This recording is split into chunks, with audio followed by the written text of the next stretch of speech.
में जगा देगा। इसीलिए माता मन को एकाग्र करके भगवान का ध्यान करना चाहिए। भागवत में सबसे ज्यादा कठिन कपिल भगवान और देवहूति मैया का उपाख्यान है। ध्यान से सुनोगे तब समझ में आएगा। भगवान कहते हैं 5 तन्मात्राएं होती हैं, 5 महाभूत होते हैं, 5 ज्ञानेंद्रियां, 5 कर्मेंद्रियां, 4 अंतःकरण, 24 तत्वों से ये शरीर बना हुआ है। और 24 तत्व में एक चेतन तत्व है जिसका नाम ईश्वर है।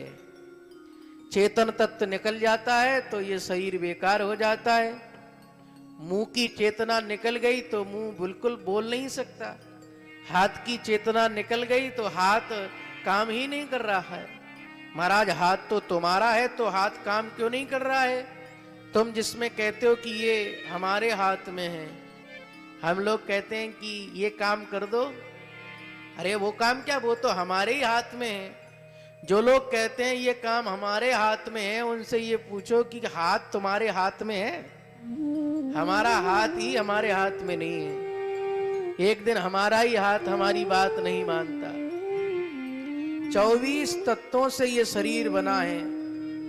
सुनो, 5 महाभूत शब्द, स्पर्श, रूप, रस, गंध, 5 पंच महाभूत आकाश, वायु, तेज, जल, पृथ्वी, 5 ज्ञानेंद्रियां, कान, घ्राण, चक्षु, जिह्वा और त्वचा, 5 कर्मेंद्रियां, वाक, हाथ, पैर, पायु और उपस्थ, और 4 अंतःकरण, मन, बुद्धि, चित्त और अहंकार। इनका बंटवारा जब तक नहीं हो सकता जब तक हम इसमें 25वां तत्व चेतन तत्व ईश्वर का नहीं समर्पित कर सकते। ईश्वर का तत्व अगर निकल गया तो ये शरीर बेकार है। भले ही कितना भी बढ़िया बना हो, कितना भी पुष्ट हो, कितना भी कमजोर हो, कैसा भी शरीर हो, कितना भी सुंदर है, अगर ये चेतन तत्व निकल गया तो ये शरीर बेकार हो जाएगा। तुम्हारा शरीर तुम्हारे ही काम नहीं आएगा। तो महत्वता केवल चेतन तत्व ईश्वर की है। सुनो ध्यान से, चेतन तत्व ईश्वर की है। इस ईश्वर को प्राप्त करने के लिए कपिल भगवान देवहूति मैया के लिए अष्टांग योग का वर्णन करते हैं। मैया 8 योग हैं, 8 अष्टांग योग। यम, नियम, प्राणायाम, प्रत्याहार, धारणा, ध्यान और समाधि। तब कहीं जाकर समाधि लगती है। सुनो कैसे। यम, यम ही 5 प्रकार के हैं। यम नंबर 1 अहिंसा, नंबर 2 सत्य, अस्तेय, ब्रह्मचर्य और अपरिग्रह। अहिंसा कभी भी हमारे शरीर से, हमारी वाणी से, मन से, वाणी से, कर्म से किसी को कष्ट न हो। कायेन वाचा मनसेन्द्रियो वा, मन से, वाणी से भी कष्ट हो जाता है, हिंसा हो जाती है। इसीलिए वाणी भी बड़ा संभाल के बोलो, बड़ा तोल के बोलो। ये कथा कह रही है। चलने से भी हिंसा हो जाती है।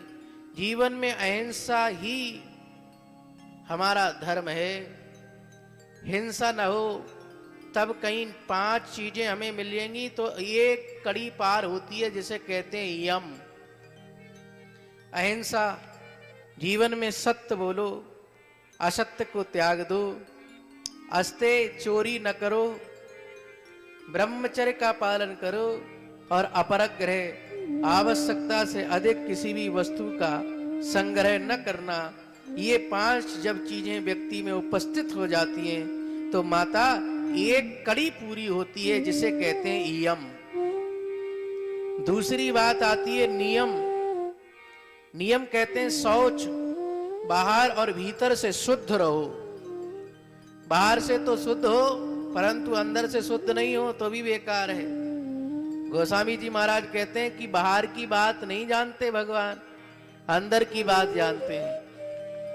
कहत नसाए हो यही अनीकी, कहत नसाए हो यही अनीकी, कहत नसाए हो यही अनीकी, कहत नसाए हो यही अनीकी।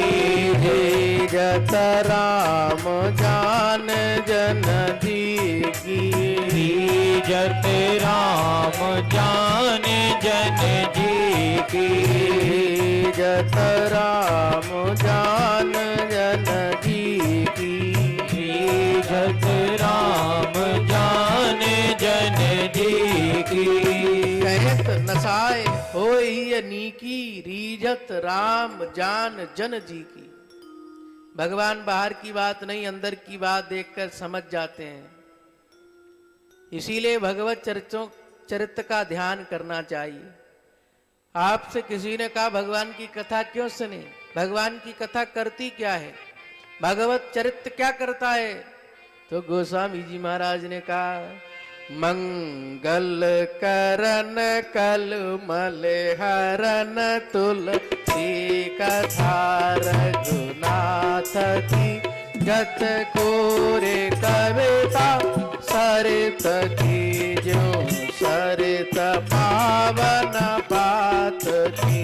मंगल करण कलमल हरण तुलसी कथा रघुनाथ की, गत कोरे कविता सरित की, जो सरित पावन बात की। मंगल करण कलमल हरन तुलसी कथा रघुनाथ की। भगवान की कथा मंगल करती है, कलमलों को हरती है। इसीलिए मां इन चीजों को बाहर और भीतर से शुद्ध रहकर भगवान का ही ध्यान करे। संतोष तप जो मिला है उसी में संतोष करो। भागवत में भी भगवान कहते हैं दया सर्वभूतेषु संतुष्टया येन केन वा सर्वेंद्रियों पशांतये तस् आसु जनार्दना। जो हमें मिला है उसको तो हम भूल गए और जो नहीं मिला है उसकी ओर हम भाग रहे हैं।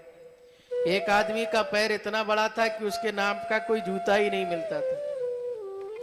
कहीं गया तो जूता चुर गया, दुकानदार के पास गया, बोले जूता निकाल दो। पूरी दुकान का जूता जब दिखाया तो उसका मिला ही नहीं। बड़बड़ाने लगा, हे भगवान हमारा से क्या दुश्मनी निकाली जो इतना बड़ा पैर बना दिया कि जूता ही नहीं मिल रहा है। सामने से आया तो देखा कि एक व्यक्ति के पैर ही नहीं थे, खिंच रहा था। वो नीचे जब देखा तो याद आया, हे भगवान हमारा पैर बड़ा है या छोटा है कैसा भी है, हम पैर पर तो चल रहे हैं। तो हमने जो देखा है जो मिला है उसी में संतोष रहें, यही बताया संतोष। स्वाध्याय जब मौका मिले तब स्वाध्याय करे और पांचवा ईश्वर चिंतन करे। समय मिले तो भगवान के चरणों का ध्यान भी करना चाहिए। भगवान का ध्यान, माता ऐसी जब बात 5 चीजें जब आ जाती हैं तो दूसरी सीढ़ी पार होती है जिसका नाम है नियम। फिर कहते हैं प्राणायाम, नीचे से सांस लेके खींचना, फिर दूसरे से छोड़ना, फिर सांस लेना, फिर छोड़ना, ये प्राणायाम सब जानते हैं प्राणायाम कैसे होता है। समस्त इंद्रियों को एकत्र करके भगवान में ध्यान करने को प्रत्याहार कहते हैं। प्रत्याहार भगवान के स्थूल शरीर का ध्यान करते हुए केवल निरंतर भगवान के चरणों में मन स्थिर हो जाए, इसी का नाम धारणा है। और भगवान के चरणों से ध्यान हटे ही नहीं, उसे ध्यान कहते हैं। और ध्येता, ध्यान और ध्याता, ये तीनों का जब समुचित आपस में मिलन होता है तीनों चीजें जब आपस में एकत्र हो जाती हैं समानता से, उसी को समाधि कहते हैं। हे माता, उसी को समाधि कहते हैं। उस समाधि में व्यक्ति को शरीर का भान नहीं रहता। जब भगवान से प्रेम लगता है तो शरीर का ध्यान नहीं रहता। प्रेम लगयो परमेश्वर सो तब भूल गयो सिगरो घर बारा, ज्यों उन्मत फिरे जित ही नित नेक रही न शरीर समारा, श्वास उवास उठे सब रोग चले दृग नीर अखंडित धारा, सुंदर कौन करे न बराविद छाक परो रस पी मतवारा। ऐसा जब भगवान से प्रेम लगता है, प्रेम जब अनंत हो गया तो रोम रोम संत हो गया। भगवान प्रेम से मिल जाते हैं। राम ही केवल प्रेम प्यारा, राम ही केवल प्रेम प्यारा, जाने लियो जोई जाननहारा, जाने लियो जोई जाननहारा। राम ही केवल प्रेम प्यारा, राम ही केवल प्रेम प्यारा, जान लो तोए जाननहारा। राम ही केवल प्रेम प्यारा, जान लो तोए जाननहारा।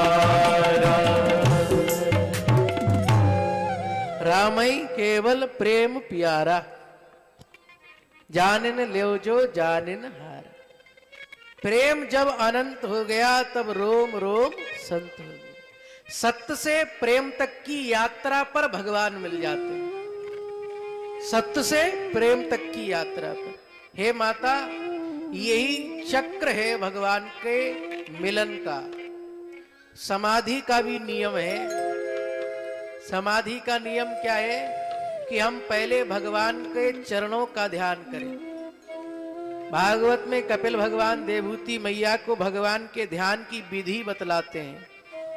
पहले हम भगवान के चरणों का ध्यान करें, मुख माधुरी का ध्यान न करें। सबसे लोग पहले भगवान के मुख माधुरी का ध्यान करने लगते हैं। इसका भी एक नियम है।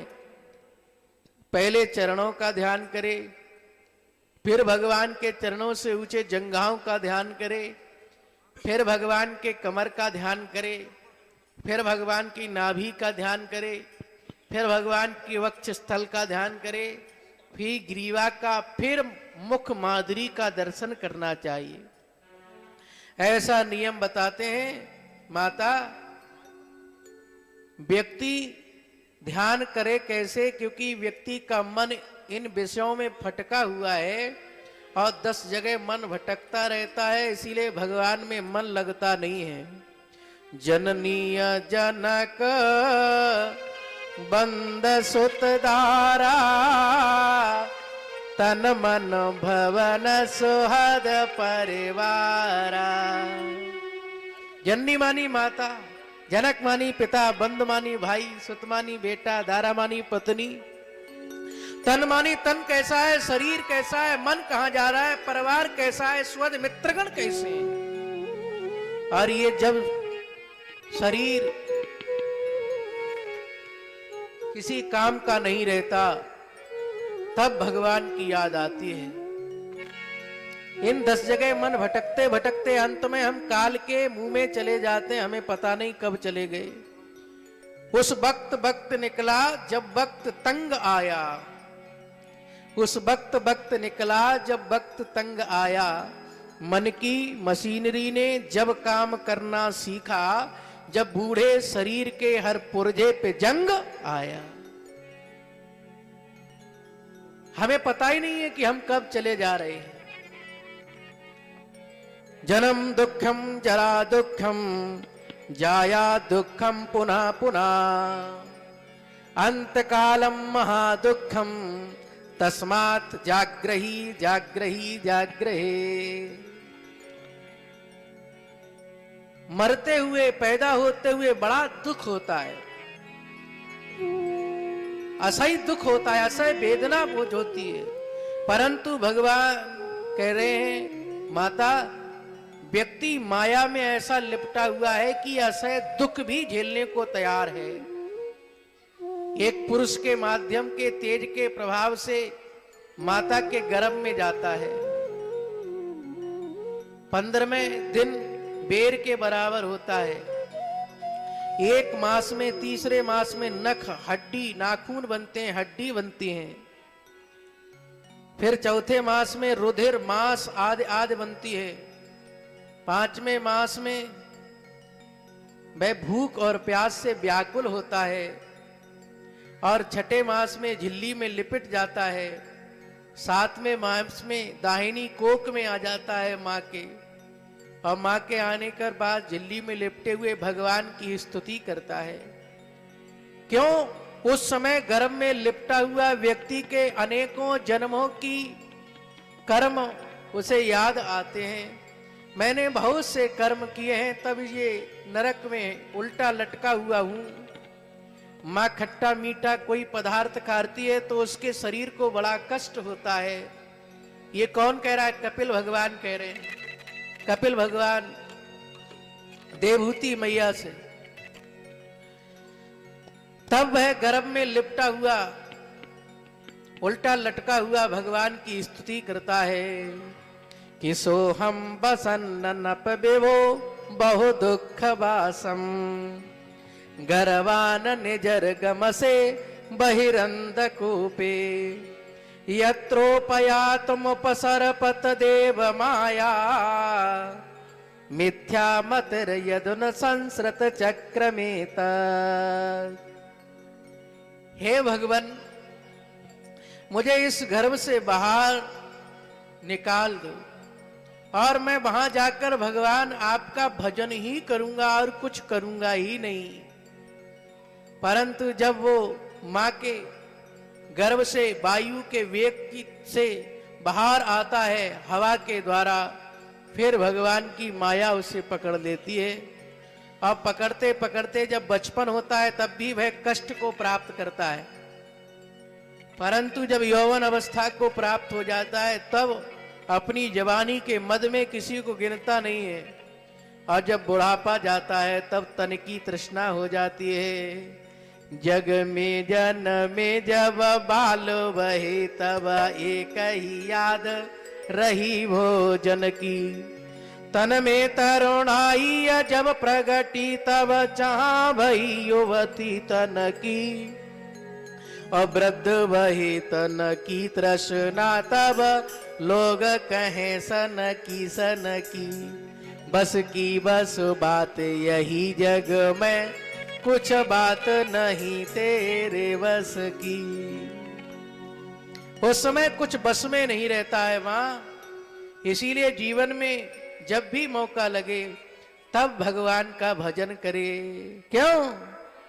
हर नाम नहीं तो जीना क्या, हरि नाम नहीं तो जीना क्या, हरि नाम नहीं तो जीना क्या, हरि नाम नहीं तो जीना क्या। अमृत है हरि नाम जगत में, अमृत है हरि नाम जगत में। छोड़ पिसे बिस जीना क्या, हरि नाम नहीं तो जीना क्या, हरि नाम नहीं तो जीना क्या, हरि नाम नहीं तो जीना क्या, हरि नाम